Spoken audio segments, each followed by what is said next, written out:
Hey everybody, James here from All American Guardian. The other day I recorded a video for you guys, this is probably 2 or 3 days ago, to show you how to actually install WordPress the easy way on your on your domain, on your website from within your cPanel. But the software I was using to record messed up and I lost the entire recording. So I'm re-recording that for you now. What you're going to do is you're going to go to your domain name. And for our testing purposes, we're using allamerican.site. You're going to do a /cpanel. That's where you get to your login screen for cPanel. You're going to log in with your username and password.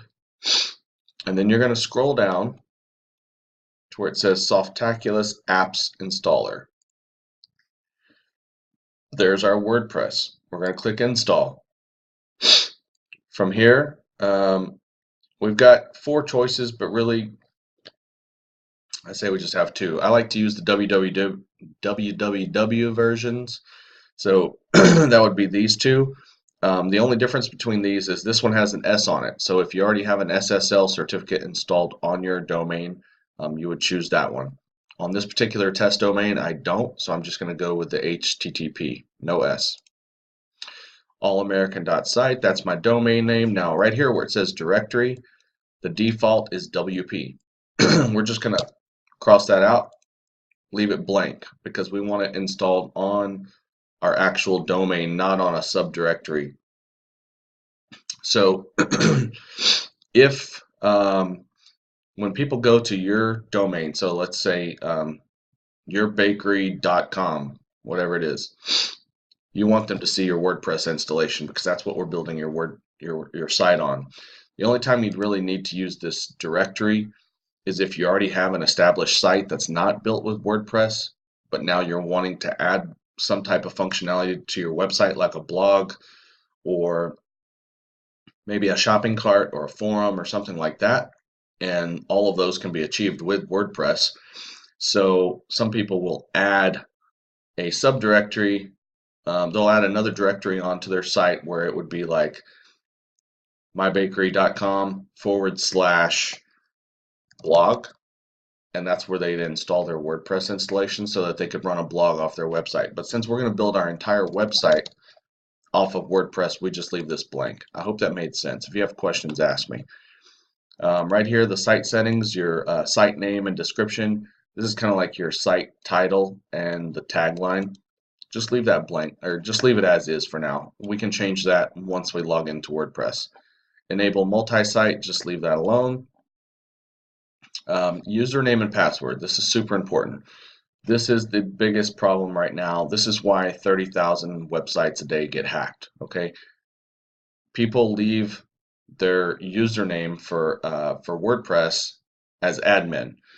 I don't know if this is a problem with Softaculous and other apps installers, but the default that they have here is admin. It should never be admin. The hackers know that most people leave their username as the default, which is admin, and so they already have half the puzzle. Okay, they already have 50% of the puzzle, because to break into your site, they need your username and they need your password. If you're using admin as your username, your site is more than likely going to eventually be broken into. So please do not use the word admin. Don't use anything that's super common. Make it something weird. So I made up a weird word. It's a combination of All American, but it's Amera-Olican. So it's just something that they're never going to guess. And then my password I'm going to hide just so that everyone watching this on YouTube doesn't see what my password is. And you can see that it says my password is strong. I use at least 8 characters, uppercase and lowercase, numbers, and special characters. Okay. This email address is very important. You need to make sure this is an email address that you monitor, that you're going to actually read email from, because anything that happens with your WordPress site, you're going to get an email from it, from your WordPress installation at this email address. So make sure it's a good email address. Language I leave to English. limit login attempts with the Loganizer plugin. Don't check that. You're not going to hurt anything if you do check it. It is a decent little plugin that helps prevent people from hacking into your website. What it does is, after a certain number of failed attempts at logging in, it blocks the IP address for a certain amount of time. After that amount of time has passed, they can try to log in again. If they continue to fail, it will log them out block them for a longer period of time, like 24 hours. And so it really helps keep hackers out. But I have a better solution for you, a different plugin that I like to use that I'll talk about on a separate video.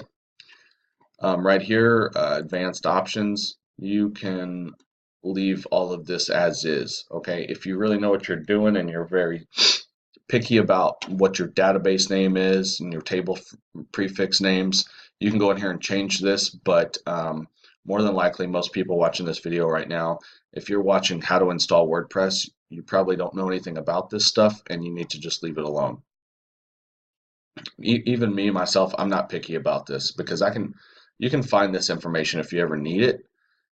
But some people, like I said, like coders, they're just real particular about how they like to label things. So some of them will come in here and change this and customize it. You can just leave this alone.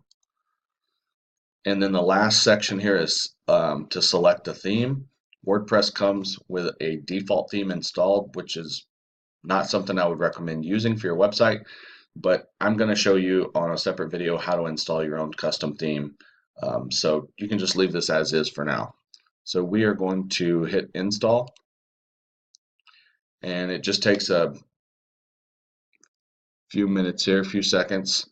Boom, there we go. Okay, so we can go visit our site at allamerican.site, or we can visit our administrative URL right here at wp-admin.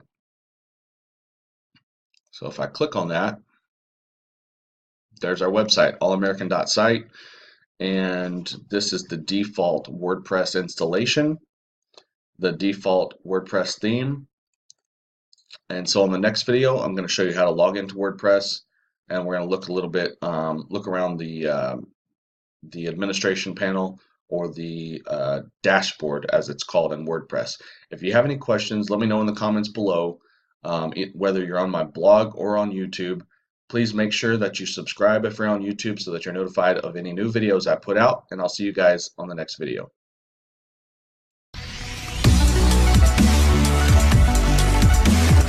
All American Guardian, keeping vigil watch over your business website.